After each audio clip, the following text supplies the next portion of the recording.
We are now being joined by VOA White House correspondent Anita Powell from Washington, D.C.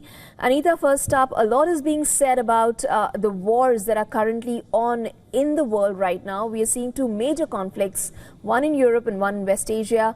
What do you think Donald Trump's policy towards the conflict will be? We just spoke about how there has been an icy silence between the Biden administration and Ukraine and Russia, and Putin rather more specifically. What do you think is the road ahead from here on?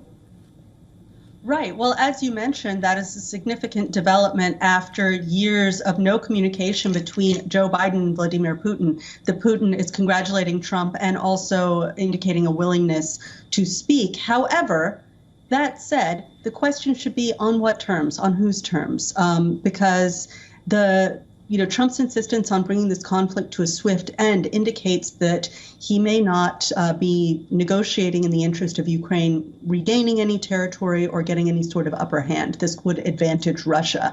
And of course, Ukraine would not be very happy about that, and NATO would not be happy about that. As you know, European defense officials and leaders met, I believe it was today, in Budapest to talk about European security now that Donald Trump is at the helm and is expected to no longer take a leading role in NATO. We know his disdain for NATO during his first term. He's expected to act on that more swiftly during his second term. So this is an interesting development amid what I think many NATO leaders see as a very concerning development, the election of Donald Trump.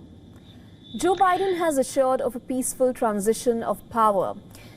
How has the process kicked in, and what will it entail as a process, broadly speaking?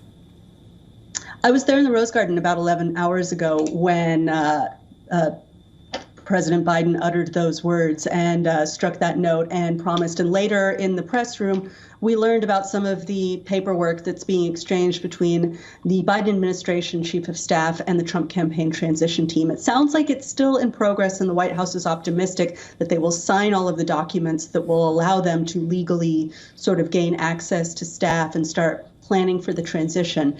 But it looks like that is in progress. We've heard of different transition teams from the Trump administration going out to different government agencies already this week to try to work on the transition. So the Biden administration has said that they're very keen on making this a smooth transition. The president has invited new President Trump, former and future President-elect Trump, back to the White House to meet and to talk about the transition. And I think it's clear that the Biden administration is doing everything that they believe they can to make this a very peaceful and easy transition. But it does sound like there are a few hiccups, some of this paperwork, and the Biden White House is saying that this appears to be on the Trump side. Joe Biden still has some time left in office. Do you expect, or is there any process that's on for him to perhaps take a few different policy decisions as regards the wars that are ongoing right now?